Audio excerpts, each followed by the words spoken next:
Tonight on Free Minds TV, we'll be talking about police state tactics in the UK. We'll also be getting into an ecological disaster in the Gulf of Mexico. We'll be getting into an interesting health report on the effects of drinking alcohol, plus some local news from New Hampshire. That plus a whole lot more coming up tonight on Free Minds TV.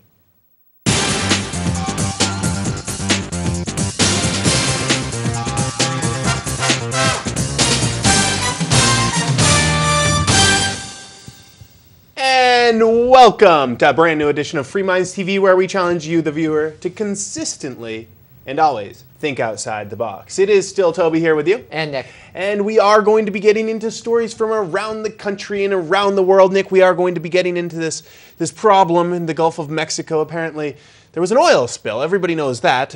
But now the dispute is, are all the fish that are dying, the millions and millions of fish and whales and crab life and all those animals that live down there or lived down there, are they dying of natural causes upon the millions, or is it the fault of the oil spill? It depends who you ask. The government is saying it's just a natural occurrence. Just suddenly they all died. It coincidentally had to do with the oil spill. But anyways, we'll be getting into the story. We'll see. It seems like quite the coincidence, but hey, I'm not down there, right? I guess I'm in New Hampshire. We'll be going down there. We're also going to be getting into some local news here from New Hampshire, actually Keene, New Hampshire, right where we're broadcasting from, but it actually has repercussions for the entire country. And I mean, no matter where you're living, any Western culture really that has a war on drugs has to do with you, yes, it's to do with marijuana and teachers.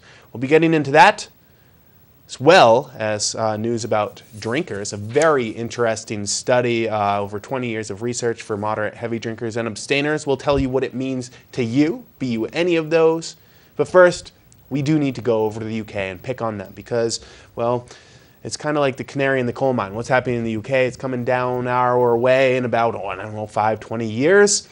I don't live in the UK. I tell everybody there it's best to probably get out, and if you like freedom at all, I wouldn't be probably living in the UK. It's quite the police state, and they've taken it a step farther, Nick. And it's important that no matter where you're living to pay attention to this, Nick, because it's coming to a government policy near you. Right, and some of the government policies we've seen in the UK that have raised privacy concerns have already come to certain parts of the United States. Here where we're broadcasting from in Keene, New Hampshire, and most rural parts of the country, you don't have extensive surveillance networks in the US like you do in the United Kingdom. But in cities like Chicago, New York, a lot of cities in California, you do have surveillance systems that continue to grow, these closed-circuit television cameras, and in some cases I believe the city of Boston actually put in microphones supposedly to detect gunshots, even though they cars backfiring. It's important to know where the cars... Or dumpsters slamming. Or dumpsters slamming, or people slamming on their brakes, or any loud noises, really. They quickly found out that they were pretty much unusable. Yes. I mean, there really wasn't anything that they could do with it because there were so many false triggers for it. But it was a really cool police tactic. It was cool. And what they're doing now in the United Kingdom that could easily come here to the United States, and in some limited cases, you've seen some agencies push for these kinds of things here in the US, the British are actually pushing their citizens to spy on one another. This specifically dealing with people on the roadways in the UK. Police, and this is the Daily Mail doing the source reporting here, police are asking motorists to spy on each other for examples of poor driving, an alarming new extension of the Big Brother state. I would call it a police state, more or less. Big Brother state, nanny state, police state. They all pretty much mean the same thing. Nanny state or Big Brother state sounds a little bit better than calling it a police state. Drivers are told to be on the lookout for inconsiderate driving or anybody making excessive noise with their car. Detailed reports, which critics warn could easily be malicious accusations against neighbors, are submitted to the police, who log extensive details on a huge computer database. And what they're doing here is they're actually retaining these reports for a period of 2 months. Any motorist who has 2 reports or more filed on them in a rolling 2-month period, well, they actually are sanctioned by the police, which it says police will either try to discover offenses, or they'll actually just knock on your door, send you a letter, give you a warning. Or in some cases, they'll impound your car or give you a big old fine. There's many cases where they've found people's registrations had lapsed. So say you're driving inconsiderately, someone makes a complaint to the police come to your house and say, oh, well, let's impound that car and fine you thousands of dollars. Yeah, and I mean, it's the Daily Mail's actually comparing it, the concerns that are being raised. A lot of the critics are saying that this is similar to the Stasi secret police in East Germany, which there was an extensive citizen spy network in the communist bloc. Things aren't quite as bad in the UK because they're just not being quite as harsh. I mean, they are cracking down on people for things like political incorrectness, political opinions, racism. Some opinions are actually illegal in the UK. It's not very dissimilar from somewhere like East Germany or North Korea, except in terms of a matter of degrees. You won't be shot or sent to a work camp, but you will have legal sanctions imposed on you. You will be spied on by your neighbors.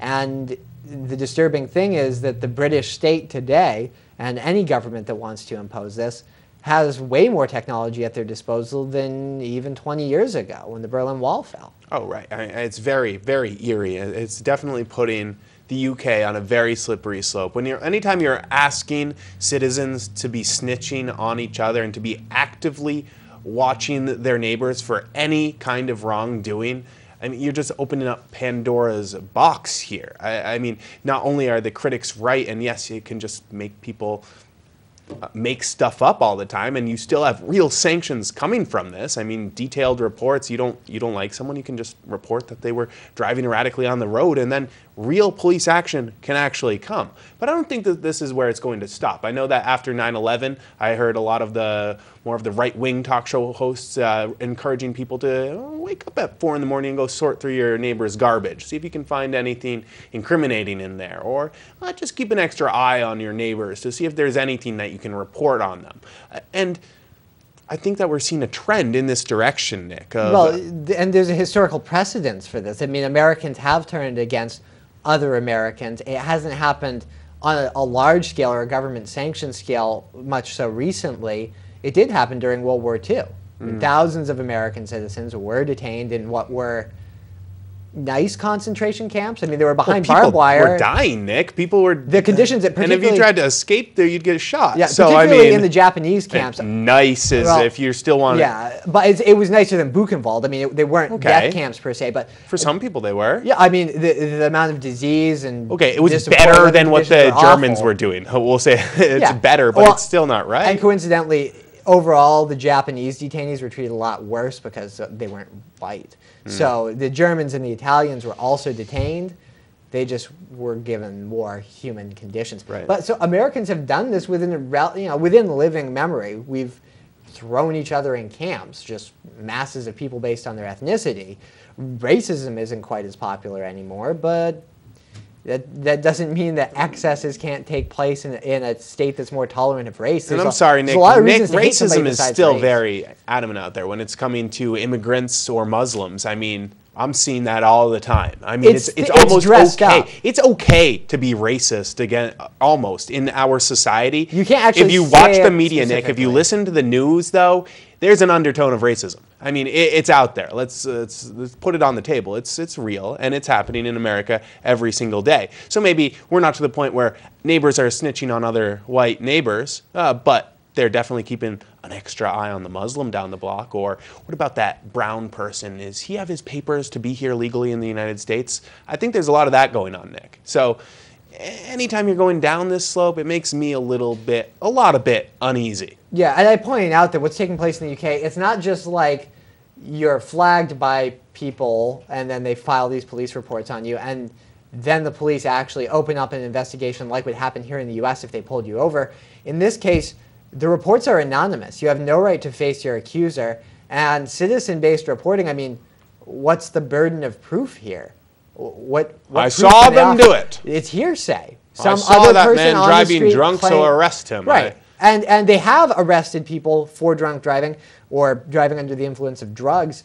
The article is saying 28 people were arrested for driving while under the influence. how did they know positively that these people were under the influence? No breathalyzer test was administered. These are reports by other people on the street. What's the burden of proof? It's creepy, Nick. It's creepy. We'll keep an eye on this right now. I think it's just a pilot program. I think that there's been well over 20,000 complaints already, and it's in one city. In one city, and it's brand new. They're hoping to spread this out to all of the UK. We'll see. Hopefully, they're not even trying to make it sound warm and fuzzy. They're calling it Operation Crackdown. Is actually the name. Well, I think a lot of people like that law and order stuff, anyways, Nick. Some people like the police state. If people didn't like this huge behemoth government that we have, we wouldn't have it. To a certain extent, Nick, people get the government they deserve. Now, it doesn't mean we all like it. It doesn't mean we should all be complacent in it. But let's face it.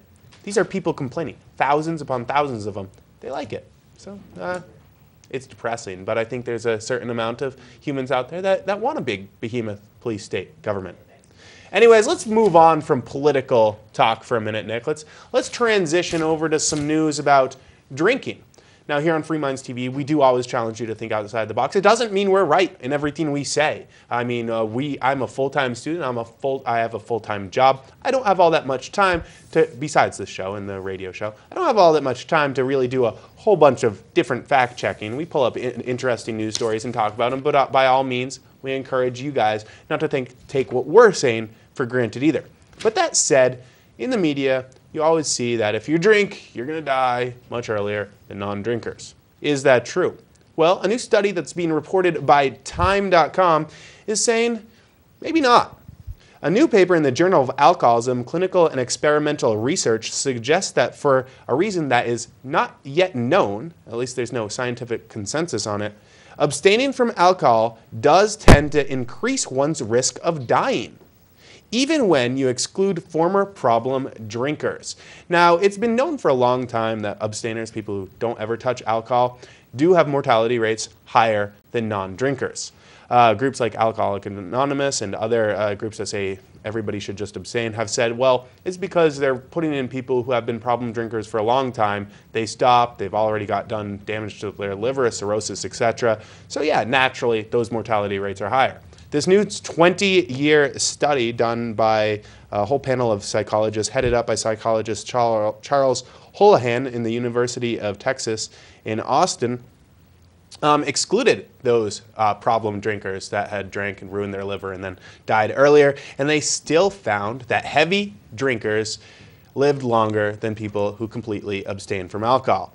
Out of the 1,824 participants who took place in this study over a 20-year period, 69% of the abstainers died during that period.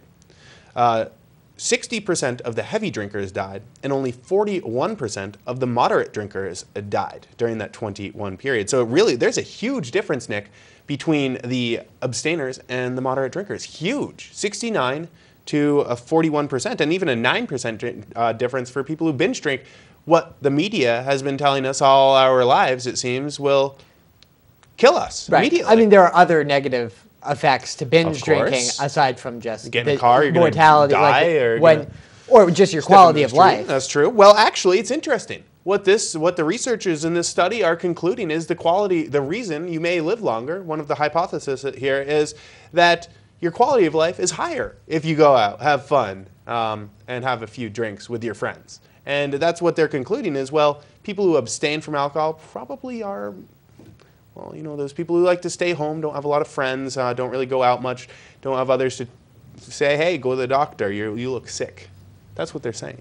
Yeah, and well, in psychology, there's no conclusion here yet. But I believe that this particular study was being done by a psychology department at the University of Austin. Absolutely. Or University of Texas at Austin. Yep. So it's definitely, I think the angle they were approaching it from is it's not even so much a question specifically about alcohol use. Well, I mean, that's one thing they're examining. Well, they examine, for example, a glass of wine every day. For years, it's been known that that's helps the heart.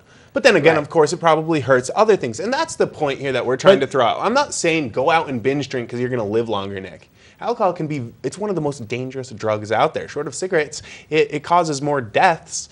Depending on which statistics you look at, it causes more deaths than any other drug besides nicotine and cigarettes.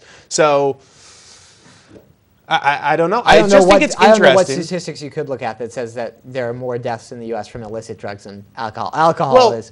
It's interesting, Nick. I This think is they give how you a couple statistics work. If you 100,000 added up all the statistics, and that's why it's so important not to take what we're saying for granted or anybody else, to gather your own research and come to your own opinion. Don't just look at a statistic and say, oh, they're right. If you look at statistics, people die from well more than 100% of reasons, Nick. I mean, if 50% of people die from alcohol and 25% from smoking and another 20% from illicit drugs, and then you add in the car accidents, the heart disease, whatever it is, you are adding up to hundreds and hundreds of percentages of reasons people are dying. When you add it all up, the fatty foods, the asbestos, the lead paint, all the toxins out there, when you add it all up of why people are dying and what's killing us, well, we're all dying from lots and lots of different things. The way it works Which is actually probably somewhat true. Well, I mean, it is. A lot of things in life are bad for you. But for example, very rarely is it one thing that kills you. You want to make a case against smoking. Every single person who gets lung cancer who had a cigarette got lung cancer from cigarettes. Is that true? Of course not. A lot of those people got lung cancer from something that had nothing to do with their smoking. You hear cases of people getting lung cancer who've never smoked a cigarette in their life. Happens all the time, Nick. Yeah, there's a lot of things that irritate your lungs besides Every tobacco problem smoke. drinker who gets cirrhosis of the liver or has heart disease, something like that, oh, they were an alcoholic, that's what killed them. Is that a fact? Maybe, but maybe not. So, I mean, that's how you get these great, huge, huge percentages of people dying from everything. So, I think it's important to just take a step back. Take this study, for example. It says that drinking heavily will make you live longer. Is that true? Maybe Well, for it some says of you, it'll make it, maybe not for others. It says it'll make you live longer than an abstainer. Then not drinking. So I have two choices, Nick. I can drink or not drink. According to this research, you're going to live longer if you drink than not drink. Is that a fact for you? Maybe, maybe not. I'm not saying go out and drink. It depends on the individual, too. Depends on hundreds of factors, Nick. What I'm saying is think for yourself. Don't believe everything you're told, including what we're saying, because chances are a lot of it is just pure lies. Anyways. Not intentionally, but we do. Sometimes intentionally. Oh, us. No, I'm talking. No. Well, we take from time. Time might be lying. I blame them. Check our show content page up on our website, freemindstv.com. Anyways, we do need to move on, Nick. We've got a lot more to talk about. We are going to be getting into that teacher who was getting himself into some hot water for marijuana. I think it's an important issue that we need to address on this show. And it's local. It is also local, but I mean, it doesn't matter where you live in the United States or most Western cultures, it seems nowadays. It's still something that's affecting you, whether you pay taxes, right? So it affects you. I think that it's something that's very important to talk about. We also need to be talking about what's killing all those fish in the Gulf. Is it the oil, or is it just a great coincidence that they're all dying? So stay tuned. We've got a lot more. Don't go away. This is Free Minds TV. Well, thank you, Spencer. This is Mark Edge from Free Talk Live, and you're watching Free Minds TV.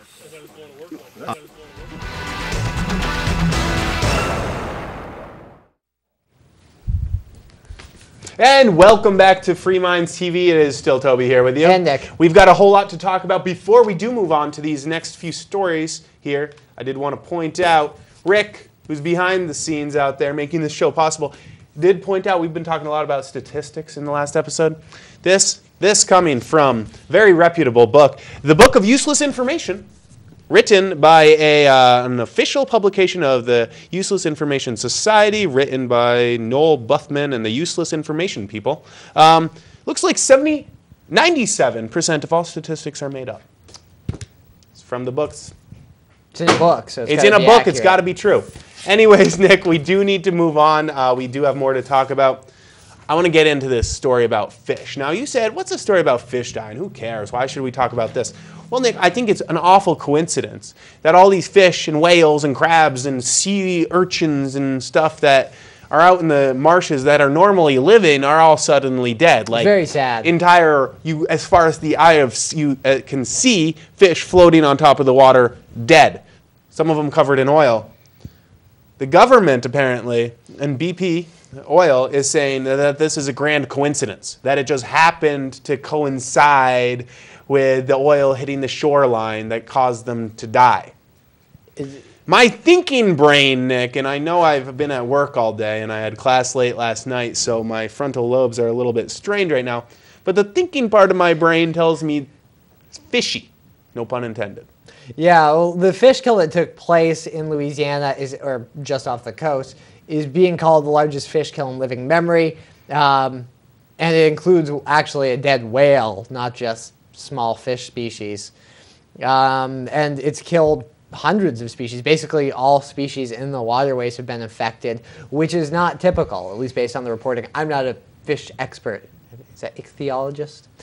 I'm not a fish scientist. You know the name. So That's just more than me. Ichthyologist? Is that the people? Sure Wait, if there's any ichthyologists out there, tell us if this is normal. It could be. This could be completely normal. Maybe millions of fish die every year, except they don't. Normally it's a few hundred of one species, according to what I've read. But anyways, I don't know these things. Like I said, I'm in New Hampshire. Yep. Not in the Gulf. And the fish kill in Bayou, I don't know how you pronounce that, Cheland? It's probably completely wrong. Cheland sounds right to me. It occurred shortly after an oil-contaminated tide came into the marshes. But the Louisiana Department of Fish and Wildlife is declaring that there's no connection. It's not because of the oil that came in. The kill resulted, according to the government of Louisiana, from unseasonably warm weather.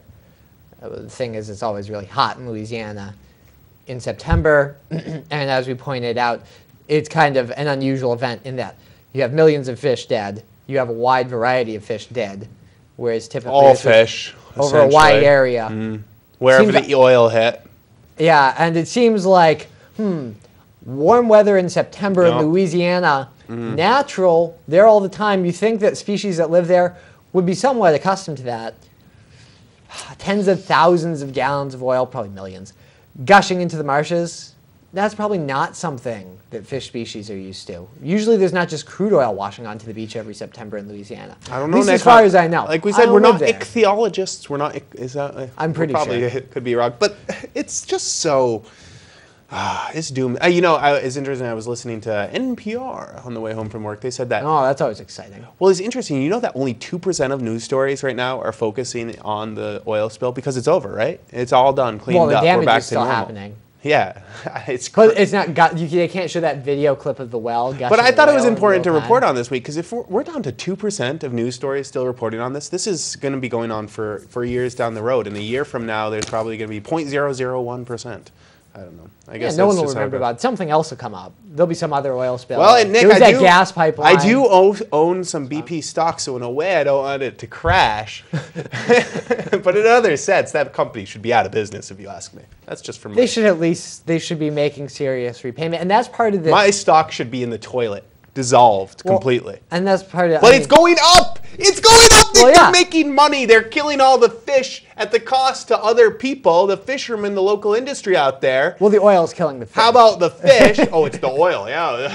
Well, it's not like they're making it happen. It's like saying the gun, it's the gun's fault I shot you. I didn't do it. There's some bullets and metal. Put the oil there it's not my fault. Pencils also misspell words, not people. I mean, really. There's a bigger lag time, but yeah, it is BP's fault. Right. They shouldn't be making a profit, Nick, while other people's lives are being destroyed and ruined. Not to mention the fish. What's PETA have to say about all of this? They were saying that they were trying their campaign to rename fish sea kittens, I think is their latest campaign, because who would want to eat a sea kitten? I would. Does it look like a fish? Because there's nothing cuddly about a fish. They got to be so upset. I haven't heard them talk about it yet, though. Anyways, I think it's important to touch on that. BP stock should be in the toilet, but apparently it's going up. Anyway, good news for me, bad news for the fish. And everybody who relies on the fish. And everybody who relies on the fish. I like to eat fish, too. What a waste. Yeah, it's tragic. You're not going to be getting very much out of Louisiana for a while. Or I wouldn't want to eat it. I'd eat it. I think I'd stay away from Louisiana if I knew. Usually it just says Cotton USA, so you don't really know, right? I mean, it could be from off the coast. They're probably just raking up those fish, the dead ones that are floating, and throwing them in with the others. It's a fish stick batch, right? It wouldn't matter as much as fish sticks. I mean, if you cook it. It's like hot dogs, fish hot dogs. Except for all the toxins in the meat. Yeah, toxins, schmoxins. All right, we do need to move on, Nick. I don't really think toxins are bad. Just putting that out there. We do need to move on. A story that I find to be disconcerting is a story about a teacher. This teacher is from Keene, New Hampshire. This teacher was arrested a couple of weeks ago. We're a little bit late on reporting the story. We did talk about it on the radio show last week. Couldn't talk about it last week because we had the guest, Dennis Goddard, on. But I did think it was important to talk about it. It is coming from Keene, and it affects people all over the United States and Western cultures in general. And that's marijuana laws and what they mean. A teacher, a third grade teacher in Keene, New Hampshire, was arrested and accused of growing marijuana in his hometown of Harrisville, New Hampshire. Police arrested the 49-year-old veteran teacher after setting up surveillance in a couple of gravel pits where they said the teacher was growing his own marijuana plants. "That's just awful. I can't even imagine my son going to school with a teacher doing that," one woman said. "As long as it's against the law, that's not the model that children should be looking up to," said another woman. According to police, it was a lengthy investigation that seized 2 marijuana plants, one of them almost 4 feet tall. He worked at Simon's Elementary School in Keene, New Hampshire for nearly 15 years, where police said he was a popular teacher, but now is facing 2 felony drug cultivation charges. He's been relieved from his teaching position pending the outcome of a trial, which will be in the next few weeks. Now, Nick, people who watch the show know our policy on marijuana. Well, much like prohibition, we're not saying people should be using it like alcohol. Not like I said before, we're not promoting it, but we're saying let's be realistic about this. You're making the substance illegal, it doesn't mean it's going to go away. Another thing that we want to talk about is if a teacher is growing marijuana, chances are he's smoking it, apparently, if it's only 2 plants. He's been a very popular teacher for 15 years, and suddenly now he's evil. Yeah, and it would have been totally acceptable, I guess, if he didn't get caught. Or if he went home and just plowed down a quart of Jack Daniels every night. That would have been okay, as long as he didn't let people see him in his home. It's just such a double standard, Nick. And this story, what I see this story as, you look at all the comments and people are like, I can't believe this role model, it's awful, it's horrible. How about I'm not surprised at all, actually, because I'm pretty sure that probably 50% or more of my teachers throughout my career through public schools, if they didn't use marijuana while they were still teachers, they probably used a fairly good amount of it in either high school or college or most of their 20s and 30s. Fair enough. I can't speak for all teachers, but I it was just my knew some as impression. well. I mean, it was just kind of assumed on my part. Are people really this dumb? Yeah. Are the people on the other end of the camera He still was a dumb? great and popular teacher for 15 years, and he smoked pot. Oh my gosh. He wasn't a crazy lunatic. But now he is because he was caught. Now the guy's career is done. Over.